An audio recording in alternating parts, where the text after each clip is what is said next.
വചനയാത്ര ഉൽപ്പത്തി 26-ാം അധ്യായം. ഇസഹാക്കും അബീമേലെക്കും.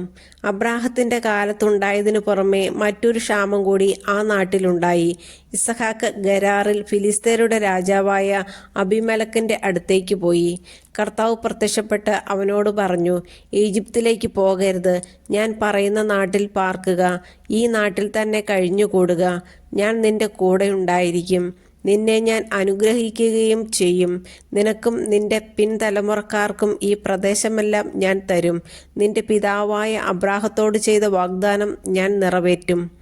ആകാശത്തിലെ നക്ഷത്രങ്ങൾ പോലെ നിന്റെ സന്തതികളെ ഞാൻ വർദ്ധിപ്പിക്കും. ഈ ദേശമെല്ലാം അവർക്ക് ഞാൻ നൽകും. നിന്റെ സന്തതികളിലൂടെ ഭൂമിയിലെ ജനതകളെല്ലാം അനുഗ്രഹിക്കപ്പെടും. കാരണം അബ്രാഹം എൻ്റെ സ്വരം കേൾക്കുകയും എൻ്റെ നിർദ്ദേശങ്ങളും കൽപ്പനകളും പ്രമാണങ്ങളും നിയമങ്ങളും പാലിക്കുകയും ചെയ്തു. ഇസഹാക്ക് ഗരാറിൽ തന്നെ താമസിച്ചു. അന്നാട്ടുകാർ അവൻ്റെ ഭാര്യയെക്കുറിച്ച് ചോദിച്ചപ്പോൾ അവൾ എൻ്റെ സഹോദരിയാണ് എന്ന് അവൻ പറഞ്ഞു. അവൾ ഭാര്യയാണെന്ന് പറയാൻ അവന് പേടിയായിരുന്നു. കാരണം അവൾ അഴകുള്ളവളായിരുന്നതുകൊണ്ട് റെബേക്കായ്ക്ക് വേണ്ടി നാട്ടുകാർ തന്നെ കൊല്ലുമെന്ന് അവൻ വിചാരിച്ചു. അവൻ അവിടെ പാർപ്പ് തുടങ്ങി. ഏറെ നാളുകൾക്ക് ശേഷം ഒരു ദിവസം ഫിലിസ്തീനരുടെ രാജാവായ അബീമേലെക്ക് ജനാലയിലൂടെ നോക്കിയപ്പോൾ ഇസഹാക്ക് ഭാര്യ റെബേക്കായെ ആലിംഗനം ചെയ്യുന്നത് കണ്ടു.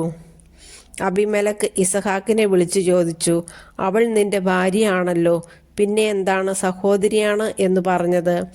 അവൻ മറുപടി പറഞ്ഞു, അവൾ മൂലം മരിക്കേണ്ടി വന്നെങ്കിലോ എന്നോർത്താണ് ഞാൻ അങ്ങനെ പറഞ്ഞത്. അബീമേലെക്ക് ചോദിച്ചു, നീ എന്തിനാണ് ഞങ്ങളോടിത് ചെയ്തത്?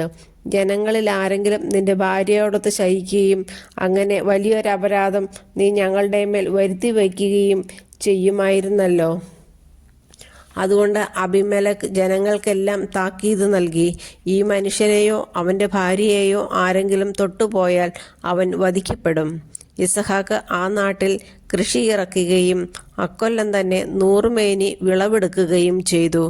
കർത്താവ് അവനെ അനുഗ്രഹിച്ചു. അവൻ അഭിവൃദ്ധിപ്പെട്ടുകൊണ്ടേയിരുന്നു. ക്രമേണ അവൻ വലിയ സമ്പന്നനാവുകയും ചെയ്തു. അവന് ധാരാളം ആടുമാടുകളും പരിചാരകരും ഉണ്ടായിരുന്നു. അതുകൊണ്ട് ഫിലിസ്ത്യർക്ക് അവനോട് അസൂയ തോന്നി. അവൻ്റെ പിതാവായ അബ്രാഹത്തിൻ്റെ വേലക്കാർ കുഴിച്ച കിണറുകളെല്ലാം ഫിലിസ്ത്യർ മണ്ണിട്ട് മൂടി. അബീമേലെക്ക് ഇസഹാക്കിനോട് പറഞ്ഞു, ഞങ്ങളെ വിട്ടു പോവുക, നീ ഞങ്ങളെക്കാൾ കൂടുതൽ ശക്തനായിരിക്കുന്നു. ഇസഹാക്ക് അവിടെ നിന്ന് പുറപ്പെട്ട് ഗരാറിൻ്റെ താഴ്വരയിൽ കൂടാരമടിച്ചു. തൻ്റെ പിതാവായ അബ്രാഹത്തിൻ്റെ കാലത്ത് കുഴിച്ചതും അവൻ്റെ മരണശേഷം ഫിലിസ്ത്യർ നികത്തിക്കളഞ്ഞതുമായ കിണറുകളെല്ലാം ഇസഹാക്ക് വീണ്ടും കുഴിച്ചു. തൻ്റെ പിതാവ് കൊടുത്ത പേരുകൾ തന്നെ അവയ്ക്ക് നൽകുകയും ചെയ്തു. താഴ്വരയിൽ കിണർ കുഴിച്ചുകൊണ്ടിരിക്കെ ഇസഹാക്കിൻ്റെ വേലക്കാർ ഒരു നീരുറവ കണ്ടെത്തി. ഗരാറിലെ ഇടയന്മാർ ഇത് ഞങ്ങളുടെ ഉറവയാണ് എന്ന് പറഞ്ഞ് ഇസഹാക്കിൻ്റെ ഇടയന്മാരുമായി വഴക്കുണ്ടായി. അവർ തന്നോട് വഴക്കിന് വന്നതുകൊണ്ട് അവൻ ആ കിണറിന് ഏസക് എന്ന് പേരിട്ടു. അവർ വീണ്ടും ഒരു കിണർ കുഴിച്ചു, അതിനെ ചൊല്ലിയും വഴക്കുണ്ടായി. അതുകൊണ്ട് അതിനെ അവൻ സിത്ന എന്ന് വിളിച്ചു. അവിടെ നിന്ന് മാറി അകലെ അവർ വേറൊരു കിണർ കുഴിച്ചു. അതിൻ്റെ പേരിൽ വഴക്കുണ്ടായില്ല. അവൻ അതിന് റെഹോബോത്ത് എന്നു പേരിട്ടു. കാരണം അവൻ പറഞ്ഞു, കർത്താവ് ഞങ്ങൾക്ക് ഇടം തന്നിരിക്കുന്നു, ഭൂമിയിൽ ഞങ്ങൾ സമൃദ്ധിയുള്ളവരാകും. അവിടെ നിന്ന് അവർ ബേർഷെബയിലേക്ക് പോയി. ആ രാത്രി തന്നെ കർത്താവ് അവന് പ്രത്യക്ഷപ്പെട്ട് അരുളി ചെയ്തു, നിന്റെ പിതാവായ അബ്രാഹത്തിൻ്റെ ദൈവമാണ് ഞാൻ, നീ ഭയപ്പെടേണ്ട, ഞാൻ നിന്നോട് കൂടെയുണ്ട്. എൻ്റെ ദാസനായ അബ്രാഹത്തെ പ്രതി ഞാൻ നിന്നെ അനുഗ്രഹിക്കും, നിന്റെ സന്തതികളെ വർദ്ധിപ്പിക്കുകയും ചെയ്യും. അതിനാൽ അവൻ അവിടെ ഒരു ബലിപീഠം നിർമ്മിച്ചു. കർത്താവിൻ്റെ നാമം വിളിച്ച് അപേക്ഷിച്ചു. അവൻ അവിടെ കൂടാരമടിച്ചു. ഇസഹാക്കിൻ്റെ ഭൃത്യന്മാർ അവിടെ ഒരു കിണർ കുഴിച്ചു. ഗരാറിൽ നിന്ന് അബീമേലെക്ക് തൻ്റെ ആലോചനക്കാരനായ അഹൂസത്തും സേനാധിപനായ ഫിക്കോളും ഒരുമിച്ച് ഇസഹാക്കിനെ കാണാൻ ചെന്നു.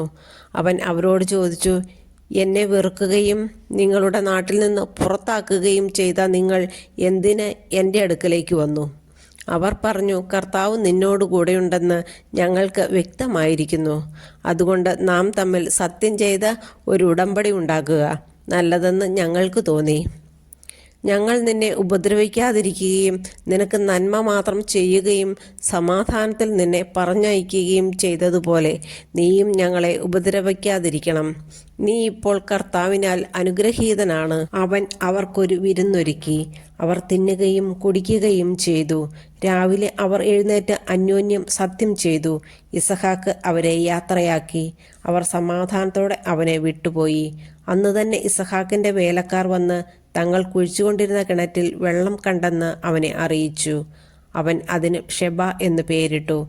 അതിനാൽ ഇന്നും ആ പട്ടണത്തിന് ബേർഷെബ എന്നാണ് പേര്.